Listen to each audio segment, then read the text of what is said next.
Capítulo 4. Variando el colchón. Hace muchos años, los colchones no eran viscoelásticos, ni con textiles técnicos inteligentes para el control de temperatura corporal, o ni tan siquiera con unos simples muelles.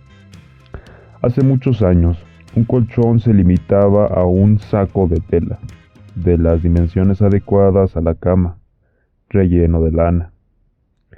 Esta tecnología tradicional necesitaba, al igual que la tecnología moderna, de un reseteado, de una vez en cuando. La lana de relleno, con el peso del cuerpo durante el sueño, se iba apelmazando, de tal manera que tras unos meses de usos del colchón, su efecto acogedor se reducía drásticamente. O sea, que quedaba más duro que una piedra. Y aquí es donde entra el variado. El variado consistía en abrir en el canal el colchón, descosiendo la funda de tela que contenía la lana, vaciar este relleno de lana y comenzar a darle con una vara para que por efecto mecánico, o sea, por los palos que le daba, la lana se esponjase. Posteriormente, se colocaba la lana en la funda, se cosía de nuevo y este reseteado rupestre hacía que pasase de un colchón duro e incómodo a otro mullidito y placentero. Cuando era niño, y de eso han pasado ya muchos años, mis padres tenían esos colchones de lana que en su uso continuado requerían del variado. Apostaría sin mucho error a equivocarme, que ya habéis adivinado a qué persona se le encargaba la enorme responsabilidad de que las espaldas familiares descansen en un lugar confortable. A mí. Seamos sinceros, yo odiaba variar los colchones. Cada vez que me tocaba, sabía que eso era una tarde dándole palos a montones de lana, lo que me producía un cansancio físico importante y no la satisfacción a corto plazo. Aunque sabía que el resultado era dormir durante una buena temporada de manera mucho más cómoda, el tránsito por esas horas de duro trabajo físico agudizaba mi ingenio en búsqueda de cualquier excusa con la que poder librarme de la tarea, o cuando menos, aligerarla en la medida de lo que fuera posible. Pues bien, la sesión de coaching había sido una especie de variado para mí. Había recibido palos en todo lo que constituían las creencias de mi vida pasada y tras coserme de nuevo, ahora estaba en una realidad completamente distinta. A lo largo de mi carrera, me consideré un buen líder de los equipos que dirigía. Me preocupaba por ellos, cual padre se preocupa por sus hijos, y trataba de tener en cuenta sus opiniones antes de tomar una decisión, pero siempre bajo mi visión de lo que debían ser las cosas. De repente, me había dado cuenta de que mi ego era el que estaba manejando mi vida y todo lo que había hecho. Lo había hecho desde ahí. Competir, conseguir cosas, tratar a los demás por encima del hombro o verme por debajo de ellos era algo que yo creía que era normal y que a todos nos ocurría. Pero, de repente, ojo con los de repentes, me daba cuenta de que no a todos les ocurría eso. La vida me había vapuleado en forma de rubia menudita. Bueno, más bien, menuda la rubita. Y ahora estaba comenzando a ver que nada de lo que creía saber era lo que realmente era. Ahora todo comenzaba a ser al revés. Y esto es algo que no se digiere de un momento para otro. Estaba sentado delante de mi ordenado ensimismado en estos pensamientos, cuando de repente, otra vez, abrí un libro que tenía delante de mí, La brújula interior, escrito por Alex Rovira, y apareció el siguiente texto. Dijo el maestro: las mejores cosas de la vida no pueden lograrse por la fuerza. Puedes obligar a comer, pero no puedes obligar a sentir hambre. Puedes obligar a alguien a acostarse, pero no puedes obligar a dormir. Puedes obligar a que te oigan, pero no puedes obligar a que te escuchen. Puedes obligar a aplaudir, pero no puedes obligar a que se emocionen y entusiasmen. Puedes obligar a que te besen, pero no puedes obligar a que te deseen. Puedes obligar a que te fuercen un gesto de sonrisa, pero no puedes obligar a reír. Puedes obligar a que te elogien, pero no puedes obligar a despertar admiración. Puedes obligar a que te cuenten un secreto, pero no puedes obligar a inspirar confianza. Puedes obligar a que te sirvan, pero no puedes obligar a que te amen. Sentir hambre, dormir, escuchar, emocionarnos, entusiasmarnos, desear reír, sentir admiración, sentir confianza, amar. Son acciones que no admiten la fuerza, la obligación. Son acciones maravillosamente inconscientes. Por un momento, vinieron a mi memoria todos esos años en los que, como directivo, estuve trabajando con personas y liderando los equipos que yo mismo creaba. Ahora me daba cuenta, con claridad total, de que nunca había liderado a nadie, tan solo había sido su jefe. Me obedecían de manera más o menos obligada, en función de que le sentasen a cada uno de mis órdenes, pero en el fondo no les podía obligar a escuchar, a emocionarse, a entusiasmarse, a desear, a reír, a sentir admiración, sentir confianza o amor. Sentía que por dentro brotaban estas verdades, verdades profundas que no necesitan ni demostración ni mayor reflexión. No puedes amar si no estás enamorado de ti. No puedes inspirar a otros si tu propia vida no te inspira. No puedes mostrar un propósito si no conoces el tuyo. No puedes servir si tú no eres el primero al que sirves. No puedes tomar decisiones difíciles con los demás si primero eres capaz de tomar decisiones difíciles que solo te atañen a ti. No puedes liderar si no eres capaz de ser tu propio líder. Seguí mirando hacia atrás y comencé a rememorar. Rememorar no es lo mismo que recordar. Rememorar es recordar un hecho, un suceso, algo, junto con la emoción, alegría, tristeza, frustración, dolor, asociada. Me di cuenta que, a lo largo de mi vida, había pasado el tiempo variando colchones modernos, asistiendo a reuniones en las que mi mente errante disfrutaba, mi cuerpo estaba ahí, sí, pero mi mente a los 30 segundos había volado a paraísos lejanos, sin reuniones, por supuesto, haciendo presentaciones en PowerPoint, con las que he de decir que disfrutaba mucho, dado que insertaba imágenes bastante provocativas para personajes poco acostumbrados a que les sacudiese un poquito su conciencia con hechos y datos que nadie más se atrevía a decir en voz alta, atendiendo llamadas telefónicas con las más variopintas solicitudes y estados de ánimo. Recuerdo especialmente un colega con personalidad un tanto bipolar. Era como jugar a la ruleta rusa con el teléfono. Nunca podía saber con antelación cuál era su estado de ánimo ni su último delirio, rellenando hojas inmensas de números con previsiones que, gracias al azar más que al conocimiento, se acababan cumpliendo. Viendo desfilar por mi despacho gente con todo tipo de quejas sobre lo mal que el resto del universo hacía las cosas. Nota: eran muy pocos los que entraban admitiendo un error para intentar subsanarlo. Lo normal era atribuir a otros el error, para intentar escurrir el bulto.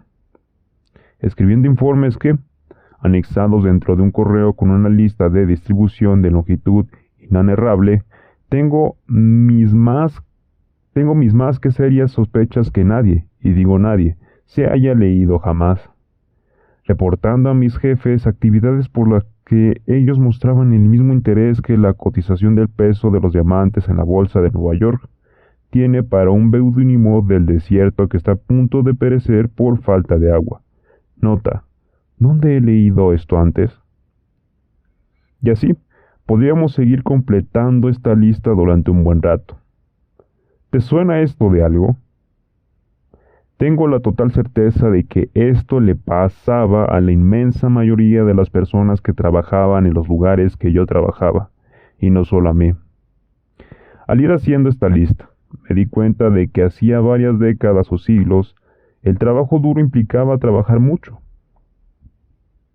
Me explico. Trabajar muchas horas, con mucho ahínco. Normalmente el trabajo era un trabajo físico o, dentro de lo intelectual, muy rutinario. Era un trabajo del que casi todo el mundo se quería escaquear. O sea, como variar colchones. Sin embargo, el trabajo duro en estos momentos es muy diferente. Hoy en día, donde el trabajo se desarrolla habitualmente en oficinas bien equipadas, climatizadas, en entornos de trabajo confortables, lo que nadie quiere hacer es lo que resulta emocionalmente complicado, el variado moderno de colchones. Requiere de valentía y mostrarse vulnerable. Por ejemplo, decir tu verdad. El mundo es como lo vemos, no es como es. Siempre y en cualquier circunstancia. Como leí en una ocasión, prefiero la verdad desnuda a la mejor vestida de las mentiras. Tener el valor para decir lo que hay que decir, en lugar de callarse y dejar que otros carguen con la responsabilidad o simplemente que todo siga igual aun cuando en tu interior sabes que la situación es buena, a largo plazo para nadie. Decidir qué es lo que queremos ser, actuar en consecuencia y en ese momento, aceptar todo aquello que viene con cada elección que hacemos. Como decía un antiguo profesor, y creo que esto es lo único que se me ha quedado grabado a fuego en la memoria en los años de vida en los que coincidimos. Toda la vida tiene alguna ventaja y muchos inconvenientes. Aceptar de manera honesta los errores que todos cometemos sin intentar poner excusas por los mismos. El que se excusa por fracasos debería excusarse por sus éxitos. Pedir perdón. Eso duele mucho, sí, pero más doloroso es ver cómo se deteriora el ambiente de trabajo cuando aquellos que toman decisiones y se equivocan, lo cual es muy humano, se empiezan a mantenerse en su error, simplemente por el temor al que dirán o el miedo a las consecuencias. Los que no se equivocan nunca es porque simplemente no hacen nada. A los demás de vez en cuando nos toca pedir perdón. Discutir ese tema que tanto te molesta de manera directa con la otra persona. Lo fácil es escribir un email donde tú solo hablas de ti mismo y posteriormente escudarse en yo ya escribí un email, en lugar de resolver el conflicto de tu esencia, conectando con el corazón de la otra persona. Hacer esa llamada de los 3 minutos que hace que se rompa una dinámica negativa. Eso implica que tú has de ser quien dé el primer paso e incluso quizá tengas que contar hasta 100 para no reaccionar ante lo que escuchas al otro lado del teléfono. Nadie dijo que aprender a hacer algo nuevo no tuviese momentos duros. Hacer algo siempre es más fácil que lo haga el otro, porque ese no es mi trabajo. Preocuparse en lugar de ocuparse, o para lo que me paguen bastante hago, o el más que socorrido, que lo haga el jefe, que por el pastón que le pagarán. No conformarse. Aspirar a ser excelente en lo que hagas, sea lo que sea. La excelencia no es más que hacer lo ordinario de manera extraordinaria. Casi nada. No prometer lo que no tienes, más bien dicho, la totalidad seguridad que puedes cumplir. Under promise, over deliver, dicen los estadounidenses. O como decimos por aquí, cumple más de lo que prometas. Decir no. Nadie nos ha enseñado de decir no. Eso está mal visto y genera enemigos, con lo que es mejor decir sí y luego encontrar alguna excusa para echarse atrás. Decir no requiere de valentía, mucha. El nuevo escenario para los líderes exige la capacidad de gestionar esos momentos emocionalmente difíciles. Nada que merezca la pena es gratis, y el trabajo duro ahora es el emocional. Ese es el trabajo que realmente marca la diferencia. Le tenía que dar la razón a Mari. Todo es justo al revés de lo que me habían enseñado. Desde luego, la sesión de coaching había dado para mucho durante la sesión y luego con todas esas ideas que, como fichas de dominó, cayeron en mi cabeza.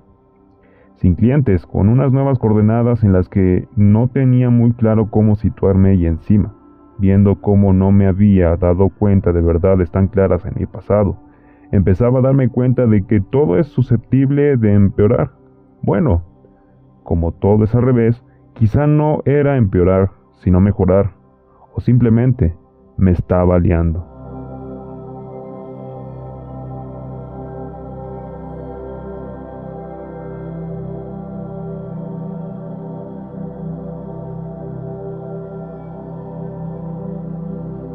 Capítulo 5. O cambias tu decisión o cambias tu actitud. Había transcurrido un par de semanas desde nuestra primera sesión de coaching. Dentro de mí se había producido lo que supongo tiene que ser algo muy parecido a la chispa que pone en marcha el motor de combustión de un coche. Un gran estallido comprimido en lo más profundo del corazón de la máquina. Un descubrimiento de una nueva realidad.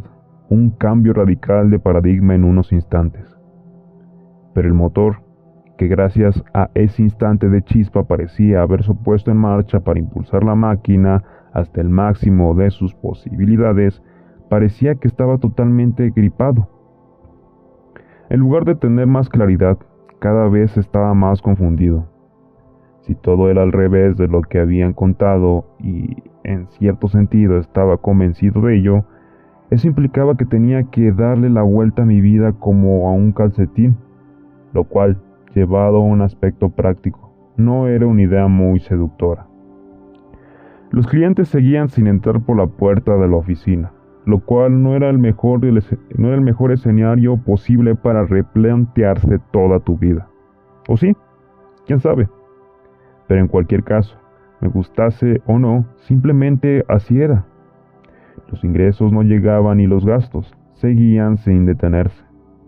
Puede ser que todo fuese al revés de lo que pensaba, pero parecía que lo único que se mantenía al derechas era la contabilidad en números rojos. Lo cual me hacía dudar de la verdad del nuevo paradigma. Un auténtico lío del que no tenía muy claro cómo iba a salir.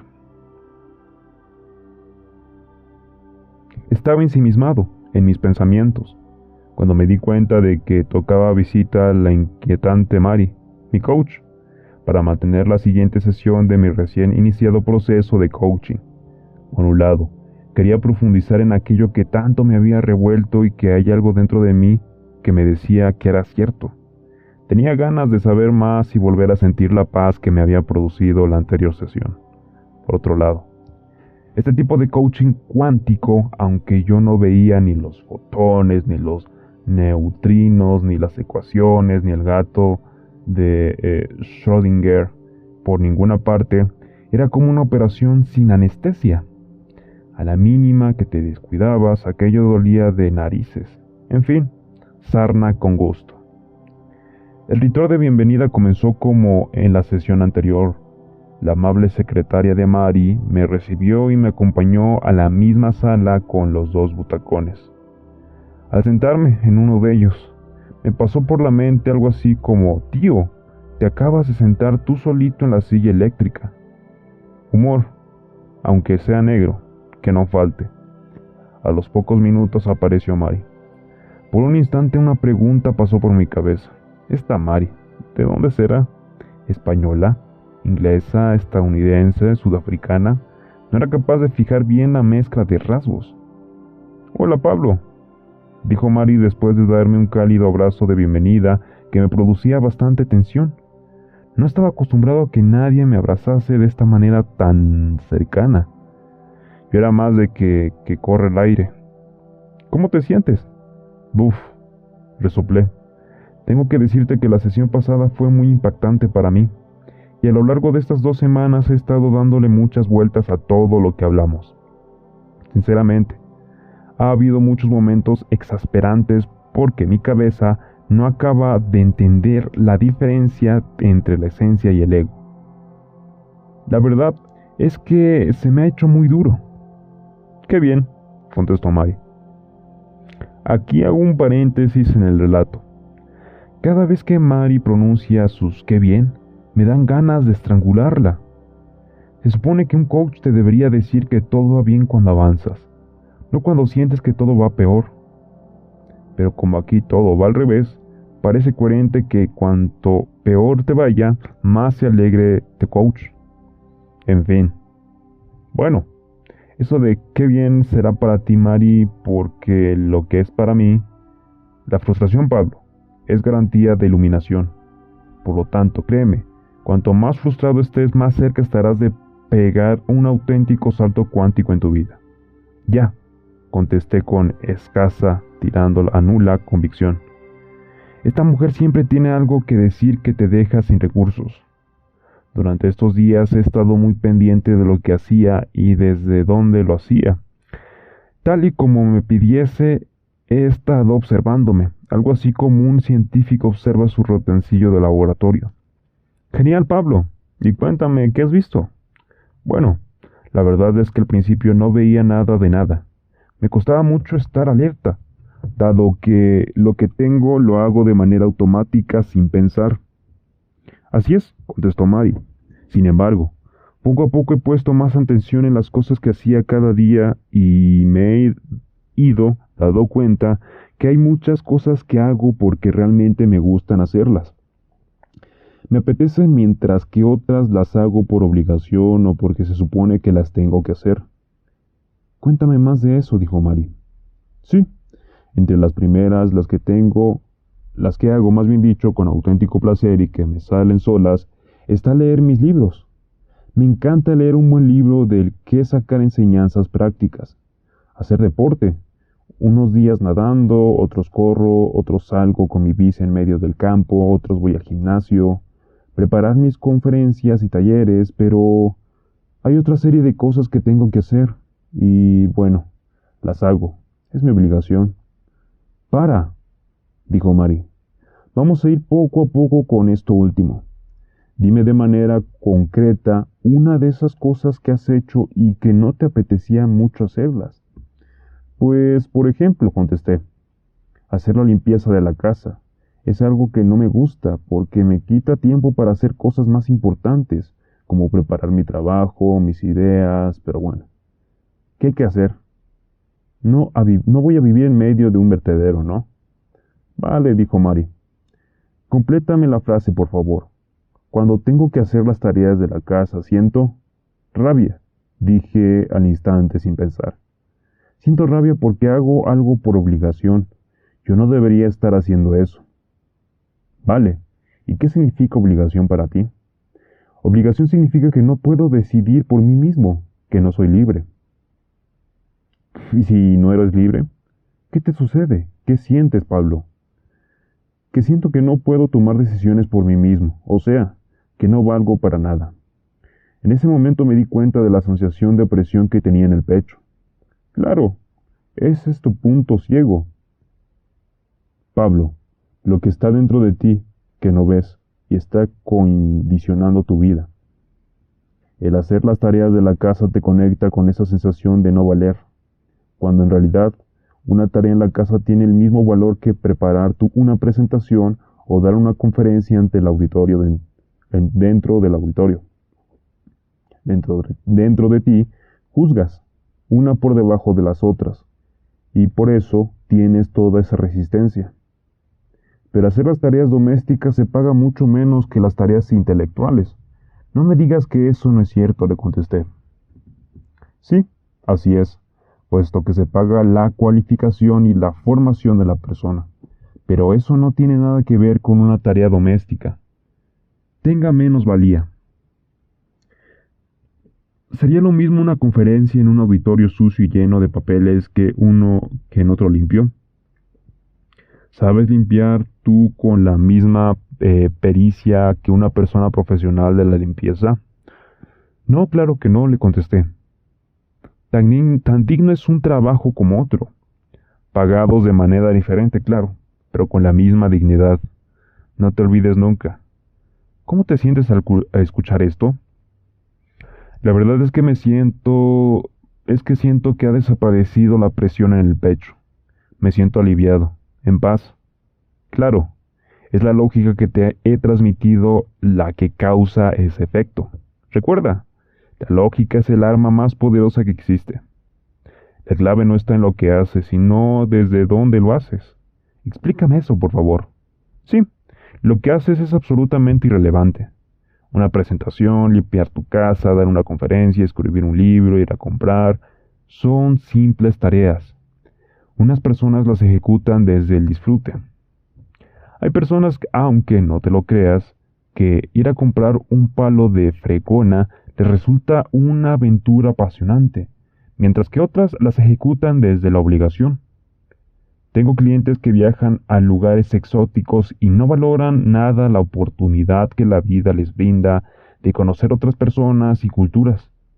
Lo más importante, insisto, es desde dónde lo haces. Y ese es tu siguiente trabajo. Ver desde dónde haces cada cosa. Si desde tu esencia o desde tu ego. Bájamelo un poco más a tierra, por favor. No acabo de entenderlo. Déjame que te lo explique y así profundizamos más en la diferencia entre tu ego y tu esencia.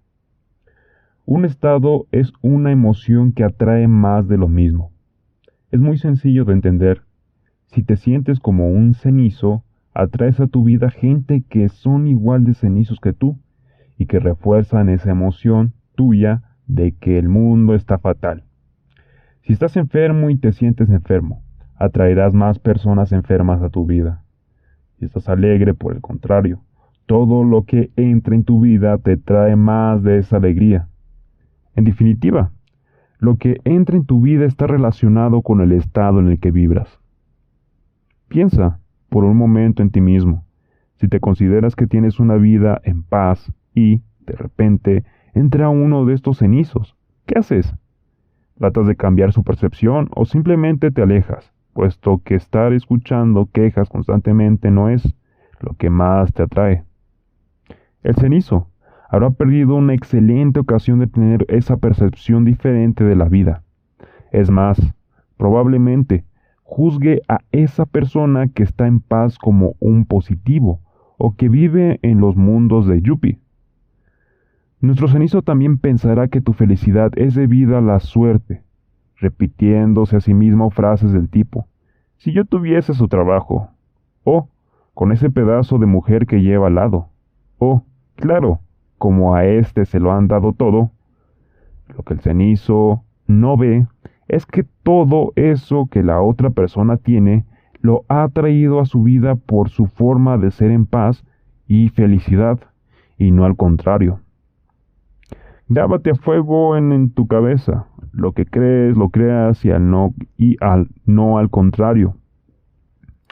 Hace unos años, me dieron un periódico estadounidense en uno de mis vuelos, porque entonces yo viajaba mucho. Los estadounidenses son muy aficionados a las estadísticas. Tienen una estadística para cada cosa, y aunque dicen que hay verdades, mentiras y estadísticas, la verdad es que tenía mucho sentido. Habían preguntado a personas cuyo sueldo era superior a $100,000 anuales si consideraban que eran felices por tener muchos ingresos tan elevados, o bien, si su estado de felicidad hacía que tuviesen unos ingresos tan elevados. 9 de cada 10 entrevistados pensaba que era la felicidad la que hacía que tuviesen una remuneración tan elevada. Lo que crees, lo creas. Si crees que la vida es abundancia, la atraes hacia ti. Si crees en la vida que hay escasez, es lo que atraes hacia ti. Y aquí es donde vuelvo a los estados del ego y de esencia. Así, mientras que los estados de ego, todos ellos, están relacionados con la carencia, los estados del ser están relacionados con la abundancia. Pues de abundancia económica no ando muy yo sobrado, pensé para mí. Entre los estados de tu ser, de tu esencia, se encuentra el amor, la felicidad, la salud, la verdad, la genialidad, la paz. Esos estados se manifiestan de manera tangible en tu seguridad. El valor, la alegría, el éxito, el bienestar, la armonía, La energía, la plenitud, la sonrisa, la creatividad, la tranquilidad, la serenidad, la firmeza, el entusiasmo. Por el contrario, entre los estados del ego, que son estados de escasez, se encuentra el miedo, la infelicidad, la pobreza, la enfermedad, la mentira, el conflicto. A su vez, lo que manifiestan en tu vida es la inseguridad, la timidez, la poca energía, el fracaso, la preocupación, el estrés, el desgaste, la amargura, la debilidad, el estancamiento. Por lo tanto, y esto es lo realmente importante a la hora de hacer algo que no te entusiasme, tienes dos opciones. O cambias tu decisión o cambias tu actitud. No hagas nada desde un estado de escasez del ego. No hagas nada por obligación. Eres un ser libre y como tal, siempre puedes elegir tu actitud, la energía desde lo que lo haces, puesto que esa energía va a condicionar el resultado. De manera práctica, cuando notes esa sensación en tu cuerpo de que algo no te apetece o de que no deseas hacerlo, no lo hagas. Con esa energía, lo que te va a salir no va a servir para mucho. Créeme. Ya, le contesté.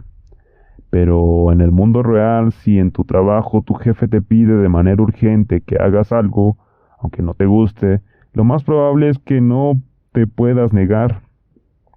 Es cierto, no siempre te resultará fácil decir que no quieres hacer algo, y te verás obligado a hacerlo, puesto que siempre es decisión tuya hacer algo. No te olvides. En este caso, lo que sí puedes hacer siempre es cambiar tu energía.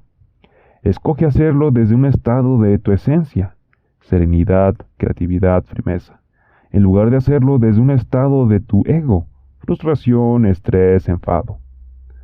Recuerda que hacer esa tarea que te han encomendado en el último minuto y que no te agrada, desde un estado de estrés o rabia, es el equivalente a tomarte una copa de veneno y esperar a que se muera tu jefe. Una estupidez que la gente habitualmente ignora y que llena los bolsillos de las empresas que venden ansiolíticos. Cambiar una energía del ego a una energía de la esencia es muy simple. Tan solo tienes que hacerte una pregunta. ¿Cómo puedo hacer lo mismo pero poniendo algo de mi esencia, algo de lo que es muy propio de mí? ¿Cómo hacer lo mismo, pero de una manera que solo yo podía hacerlo? ¿Cómo puedo sacar de este problema la oportunidad que esconde? Ese es uno de los secretos de los grandes líderes. Son capaces de realizar la alquimia interior de sus emociones negativas y transformarlas en el combustible que los impulsa y hace que otros lo sigan. Siguiendo con el ejemplo de tu jefe, piensa que ese trabajo urgente quizá te lo haya asignado porque confía en tu capacidad de resolver situaciones límites.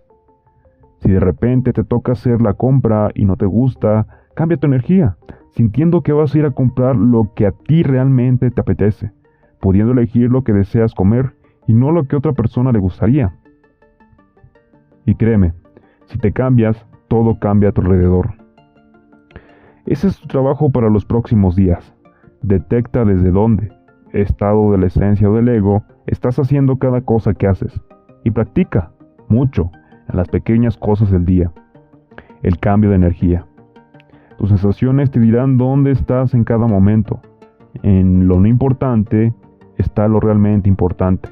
Y esas cosas que parecen no tener importancia son las que tienes que cambiar si quieres que las cosas importantes de tu vida, trabajo, salud, amor, cambien. Si de verdad quieres que tu vida fluya, clientes, negocios, salud, comienza por cambiar la energía que pones en cada cosa pequeña que haces en cada momento. Eso hará, casi por arte de magia, que todo cambie. ¿Está claro ahora?, preguntó Mari. Sí, respondí, antes de darle un nuevo abrazo dando por terminada nuestra sesión. Al salir por la puerta y abandonar el despacho de Mari, ya tenía la respuesta a la pregunta que me había hecho al inicio de esta sesión de coaching, sobre el país de origen de Mari. Sin lugar a dudas, Mari es extraterrestre.